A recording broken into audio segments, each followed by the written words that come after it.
দিনাজপুরে কেবিএম কলেজের প্রতিষ্ঠাতা অধ্যক্ষ মরহুম মাহমুদ মোকারম হোসেন এর ২৫তম মৃত্যুবার্ষিকী উপলক্ষে আলোচনা ও দোয়া মাহফিল অনুষ্ঠিত। মেহেদী হাসান ফুয়াদ, দিনাজপুর জেলা প্রতিনিধি। ছবি চিত্র বিস্তারিত।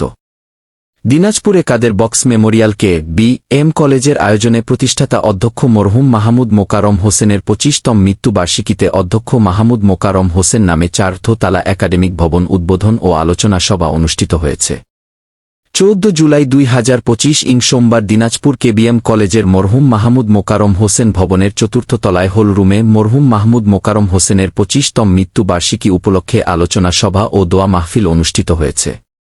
শুরুতেই পবিত্র কুরআন তিলাওয়াত ও গীতা পাঠের মধ্য দিয়ে অনুষ্ঠানের সূচনা করা হয়।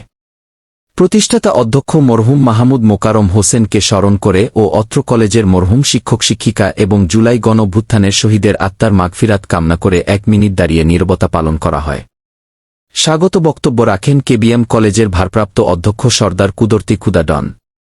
দিনাজপুর কাদের বক্স মেমোরিয়াল কে.বি.এম কলেজের সভাপতি ও দিনাজপুর জেলা বিএনপির সভাপতি অ্যাডভোকেট মোফাজ্জল হোসেন দুলাল এর সভাপতিত্বে আলোচনা সভায় প্রধান অতিথির বক্তব্য রাখেন দিনাজপুর সরকারি মহিলা কলেজের সাবেক অধ্যক্ষ আলহাজ্জ আব্দুল জব্বার।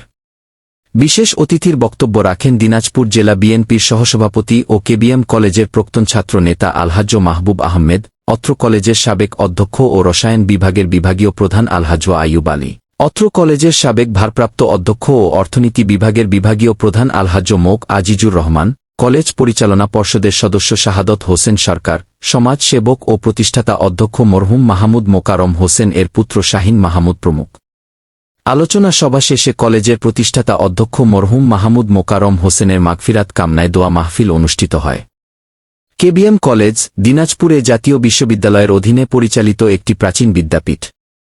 ১৯৬৮ সালে এই কলেজটি প্রতিষ্ঠিত হয় এবং এর প্রতিষ্ঠাতা অধ্যক্ষ ছিলেন মাহমুদ মোকারম হোসেন। তিনি শুধু একজন অধ্যক্ষই ছিলেন না, তিনি ছিলেন একজন শিক্ষাবিদ এবং এলাকার উন্নয়নে নিবেদিত প্রাণ।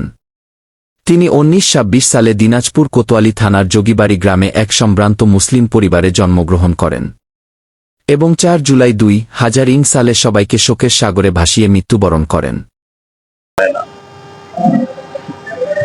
রেমিটেন্স কখন আসবে?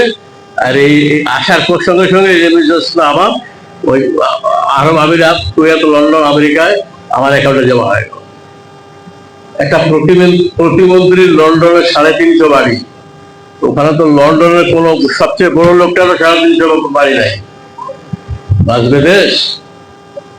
So love is not only thing. এখানে আমাদের আমরা সর্বশ্রেণীর লোকরা, আমাদের সম্প্রীতির দেশ, এখানে আমাদের কোনো ই নাই, সংখ্যাগুরু সংখ্যালঘু কিছু নাই। আমরা সবাই একসঙ্গে বসবাস করতে চাই।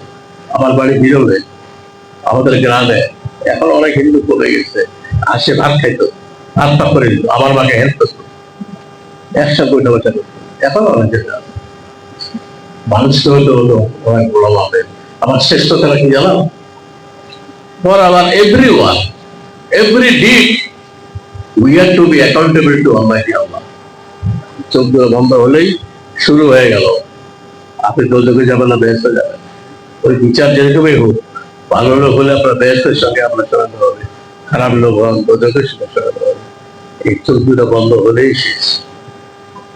কাজে জ্ঞানী লোক সেই ব্যক্তি যিনি ভালো থাকেন, সৎ থাকেন, দেশপ্রেমিক হন এবং ভালো কাজ করেন, তিনি হলেন সৎ ব্যক্তি, আল্লাহকে সন্তুষ্ট করেন। এক কথায় শেষ।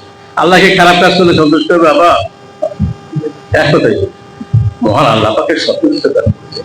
এটা যদি কেউ না করে, তার চেয়ে বেকুব, হতভাগা আর কেউ না। সবশেষে আমি একটা কথা বলবো, আমাদের দুলাল সাহেব আমার অনেক চালানো, তিনি আমাকে আজকে এই অনুষ্ঠানে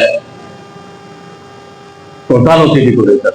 এটা তো উনি ওসিলে আল্লাহ পাক দিয়েছেন আমাকে, আমি আজকে প্রধান অতিথি।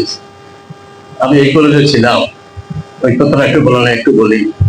সেটা হলো